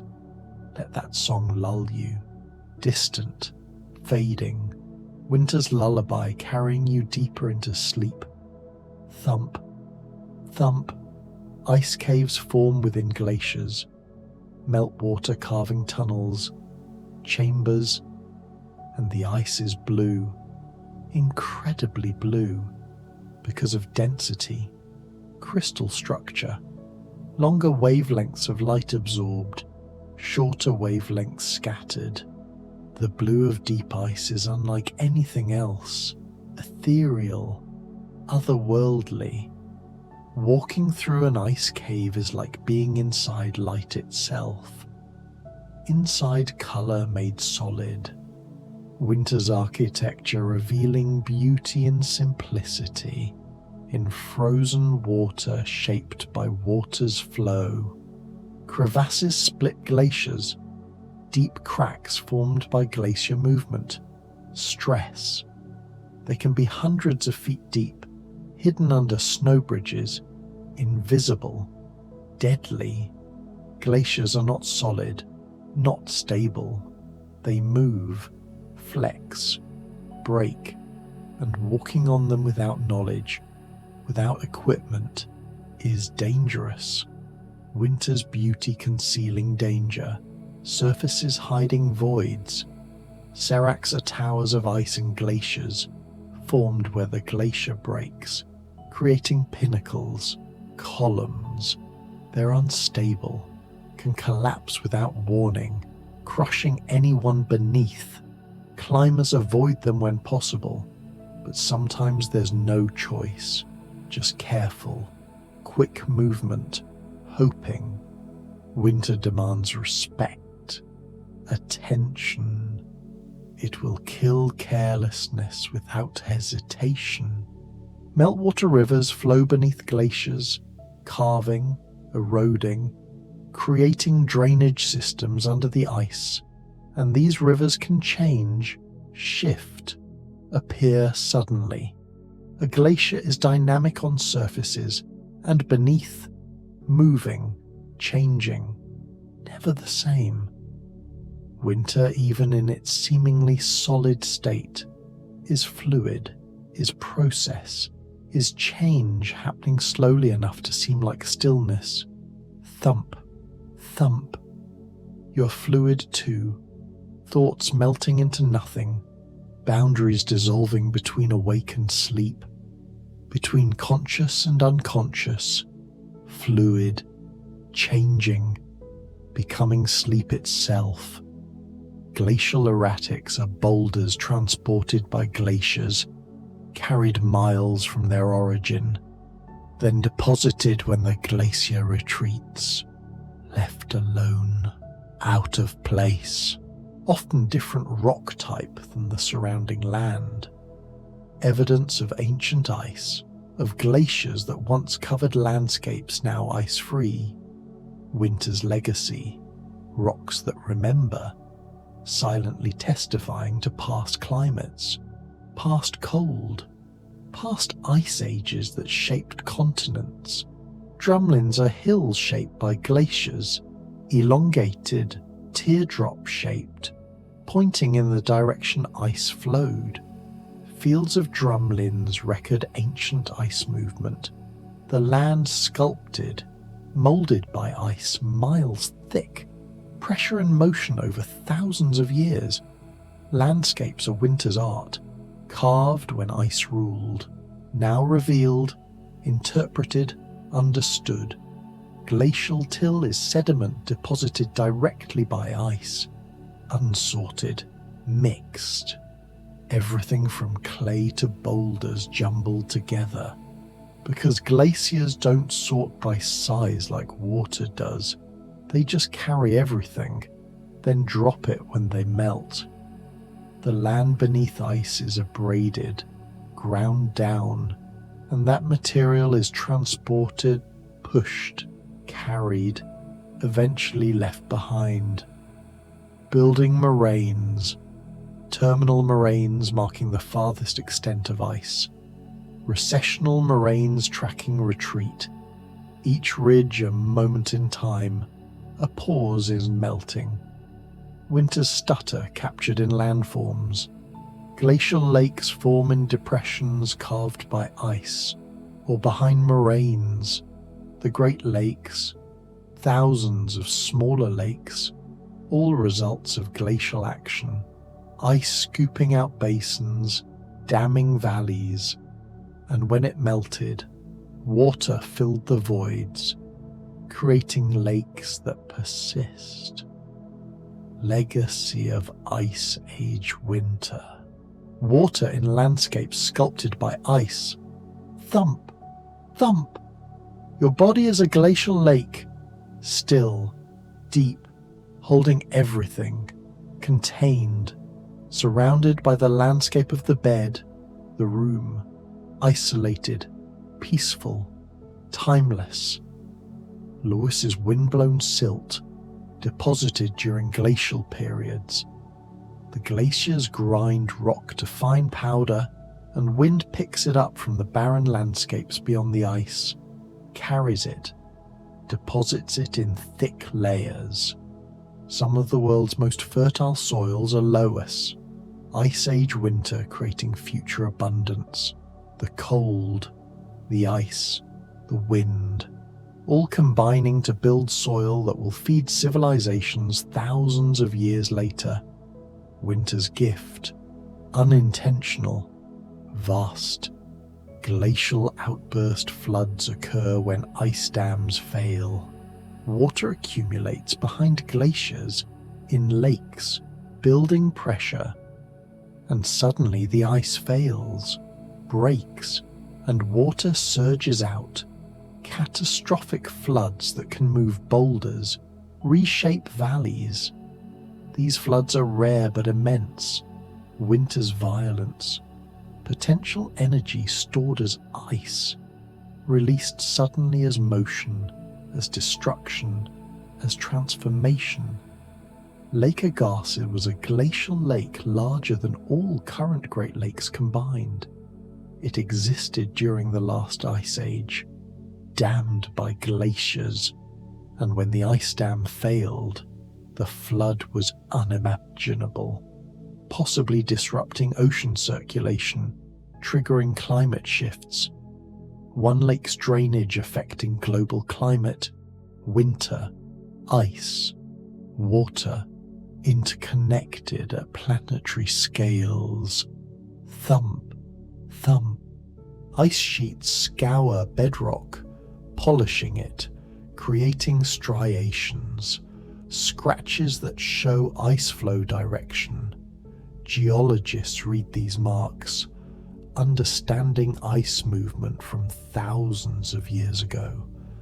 The rock remembers, records, evidence written in stone of winter that lasted millennia, glacial polish still visible, smooth rock surfaces created by ice and sediment grinding together, pressure and time creating finish like glass, fjords of valleys carved by glaciers, then flooded by the sea, deep, steep-sided, spectacular.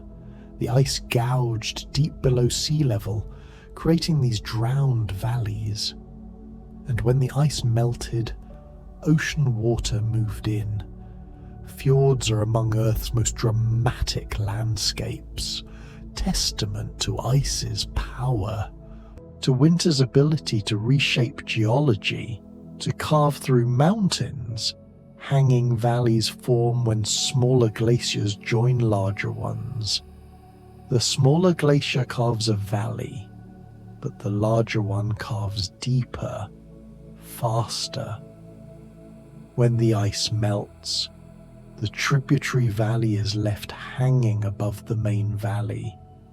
Waterfalls often emerge from hanging valleys, cascading down the cliff where small and large valleys meet. Beauty from ice, from differential erosion, from winter sculpture. Cirques are bowl-shaped depressions carved at the head of glaciers, where ice accumulates, begins its flow down mountain. Glaciers rotate, plucking rock from the back wall, deepening the bowl, and when the glacier melts, a cirque lake might form. Tarns, jewels in mountain bowls, alpine lakes of perfect blue-green, cold, clear, fed by snowmelt, remnants of winter, fragments of ice lingering as water. Thump, thump. Let yourself rest in that cirque, that bowl of stone and water, cradled, held by mountains, surrounded by silence. Nothing but stars above and stone below, drifting. U-shaped valleys are carved by glaciers. Unlike V-shaped river valleys, glacier valleys have flat floors and steep walls. The ice fills the valley wall to wall, scouring the sides, flattening the floor, creating distinctive shapes visible from above. Yosemite Valley is U-shaped, carved by ice. Then the ice melted, revealing granite walls thousands of feet high. Mendoza Valley floor, a landscape born of winter, of ice, of slow, powerful erosion. Horn peaks form when glaciers erode a mountain from multiple sides. Each glacier carves a cirque, and where they meet, they create a sharp peak. The Matterhorn is a classic horn, sculpted by ice from all sides, pointed, dramatic. Winter's chisel working from every direction, creating symmetry from erosion. Arêtes are sharp ridges between glacial valleys, where two glaciers flow parallel, carving into the mountain from both sides.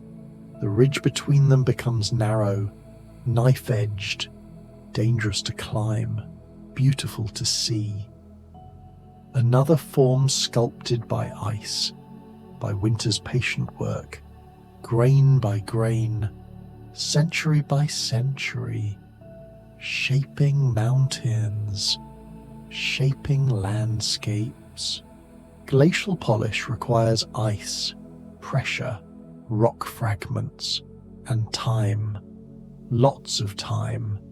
The result is rock surfaces smoother than most human polishing achieves. Natural perfection from winter's persistence. And when you run your hand over glacial polish, it's cold, smooth, almost slippery. Like ice itself left an imprint, a memory in the stone. Thump, thump. Periglacial environments exist near glaciers or in permafrost regions. They're shaped by freeze-thaw cycles, patterned ground forms, polygons, circles, stripes of sorted rocks. The freezing and thawing moves rocks, sorts them by size, creating patterns visible from above, geometric, Orderly.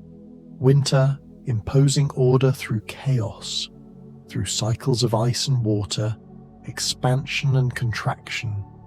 Solifluction occurs when frozen ground thaws. The surface layer saturated with water cannot drain into still frozen ground below, so it flows slowly downhill, carrying rocks, soil, creating lobes, terraces, the land itself flowing like thick liquid, winter and summer competing, creating movement where there should be stillness, geology becoming fluid. Thump, thump. Ice wedge polygons form in permafrost. Cracks develop in winter from thermal contraction. Water enters in summer, freezes, expanding over many cycles. The ice wedges grow, pushing soil up into ridges, creating polygon patterns across the landscape. Arctic tundra viewed from above shows these patterns, proof of winter's cycles, of ice growing underground, patient, inevitable. Pingos are ice-scored hills in permafrost. Ice accumulates underground, expanding, pushing the soil above into mounds, domes.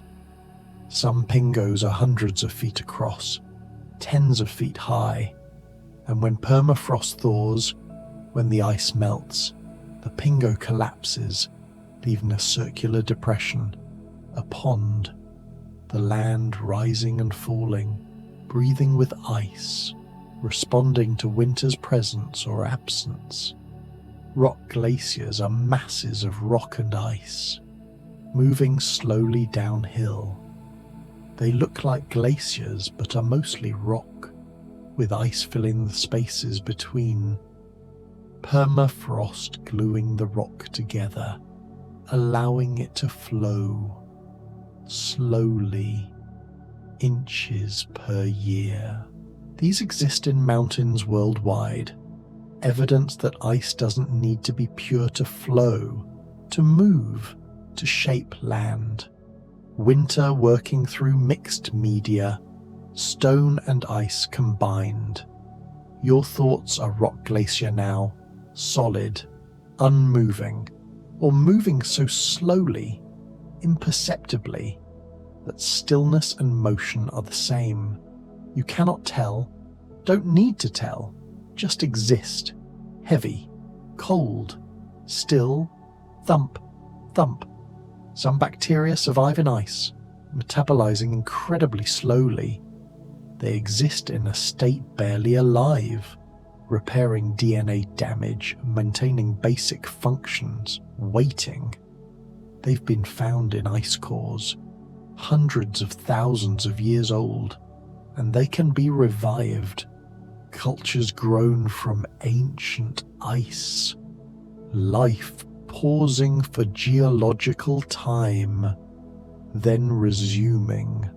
Winter as stasis, as preservation, as the long wait between moments of activity. Cyclics are organisms that thrive in cold. They've adapted enzymes that function at low temperatures, membranes that stay fluid when they should freeze. These organisms grow best near freezing. They live in polar oceans, in glaciers, in permafrost. They represent a different biology, a cold biology, proving life doesn't require warmth, just liquid water, energy, time.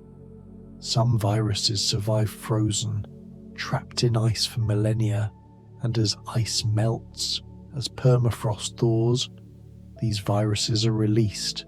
Some might infect modern organisms, others might be harmless, but they represent unknowns.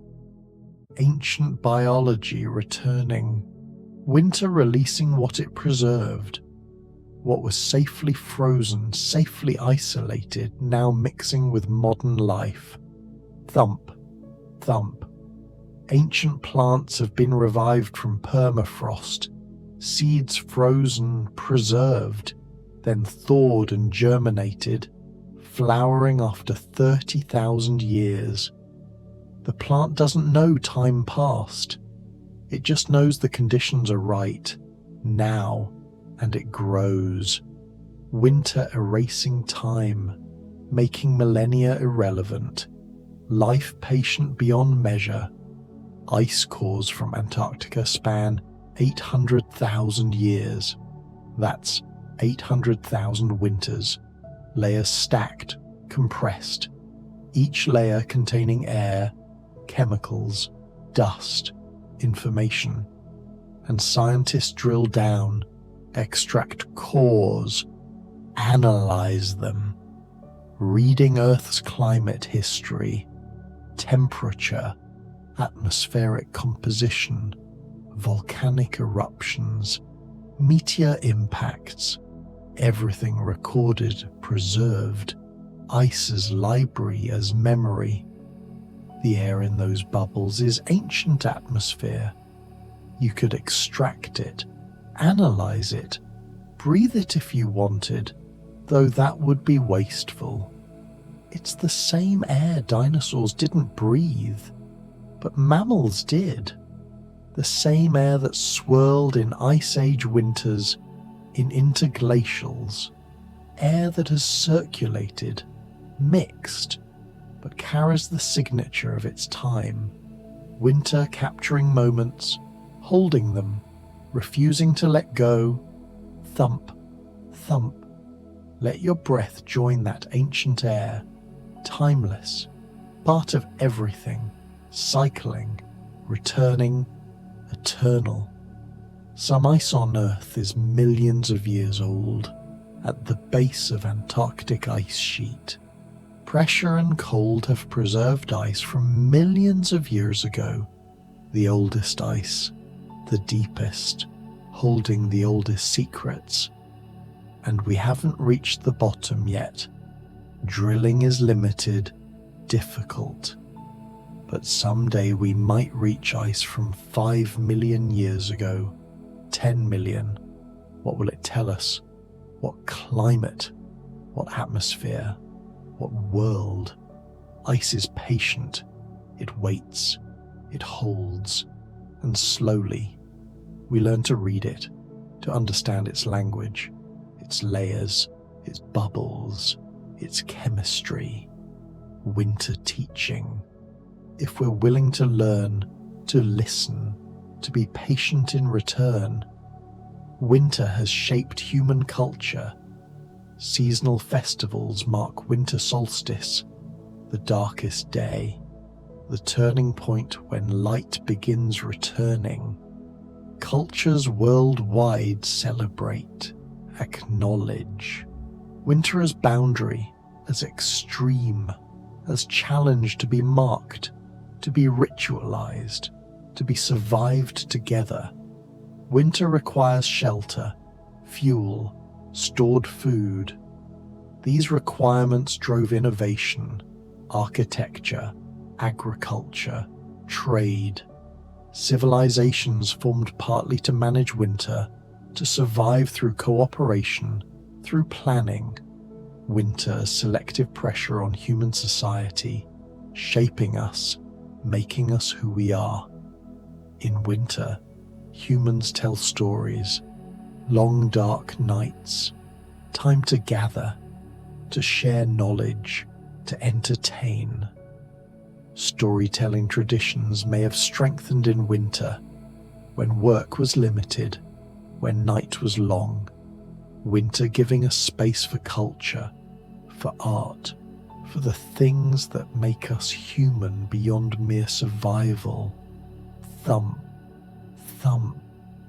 Feel yourself in that circle, around the fire, listening, safe, while outside winter waits, but cannot touch you here. Warmth, voice, community, sleep approaching like stories end. Skiing developed for winter travel. Indigenous peoples created skis thousands of years ago, moving across snow that would otherwise strand them. technology born of necessity and now recreation. Winter transformed from obstacle to opportunity, humans adapting, innovating, turning challenge into joy, ice skating too, blades on ice, speed, grace. What began as transportation became art, sport, humans playing with winter, finding beauty in its conditions, its possibilities. Not just surviving, but thriving, creating, expressing. Winter sports celebrate cold, embrace it. Rather than flee to warmth, some seek cold, seek snow, seek ice, finding meaning in difficulty, in challenge, in conditions others avoid. Winter as teacher, as test, a source of achievement, of pride. But winter is also dangerous. Hypothermia, frostbite, avalanches, ice breaking beneath feet. People die in winter, caught unprepared, underestimating cold, overestimating ability. Winter demands respect. It doesn't forgive mistakes, doesn't offer second chances. It simply is cold, indifferent, powerful, and those who forget, who become careless, pay the price. Yet winter is also beautiful beyond words. Snow-covered mountains glowing at sunrise, frost patterns on windows, northern lights dancing, ice crystals floating in air or catching light, sparkling. Winter offers beauty that other seasons cannot match, a beauty of clarity, of simplicity, of light and ice and silence. Thump, thump. Your mind is that beauty now. Simple, clear, silent, nothing complex, nothing struggling, just being, existing in stillness, in peace. Winter will end. It always ends, no matter how long, how cold, how dark. Spring comes, snow melts, ice breaks. The world warms, greens, awakens. Winter is not forever, just a phase, a season, part of the cycle. But while winter lasts, it is absolute. It is the world. There is no spring, no summer, only winter, only cold, only snow and ice and darkness. And accepting this, living in this, finding peace in this, that is winter wisdom. Being present in winter, not rushing towards spring, not dwelling on past summer, just being here, now, in the cold, in the dark, in the beauty. And then spring arrives, unexpected even though expected. Ice cracks, water flows, soil appears, seeds sprout, birds return, the world transforms, becomes unrecognizable, and winter becomes memory, becomes story, becomes preparation for next year, because winter will return. It always returns. The cycle continues, thump, thump. But not tonight. Tonight is winter. Tonight is snow and ice and cold. Tonight is darkness and stars and silence. Tonight is rest, is sleep, is letting go into the depth of winter's embrace. The universe keeps turning, winter breathing slowly beneath the stars, and will keep drifting, floating together through the mysteries. 100 winter mysteries looping softly, endlessly, through the night. The hidden colors inside fresh snow. The strange sounds frozen lakes make at night. Animals that never truly sleep through winter. thump, thump. There's nothing you need to do now, just let your body sink. Heavier, heavier. Feel the mattress holding you, every muscle softening, your heartbeat slowing. Thump, thump, matching the rhythm of space itself. Shoulders melting down, jaw releasing. Each breath pulling you deeper, deeper into the calm, the quiet, the dark. And we'll keep drifting, floating together through the mysteries. 100 winter mysteries, looping softly, endlessly, through the night. Thump, thump, heavier, heavier, deeper, deeper, into winter, into sleep, into the infinite dark, where snowflakes fall forever, where ice sings its ancient song, where you're safe, warm, held, drifting, floating, sleeping, through winter's long, slow, beautiful night. Thump, thump, thump.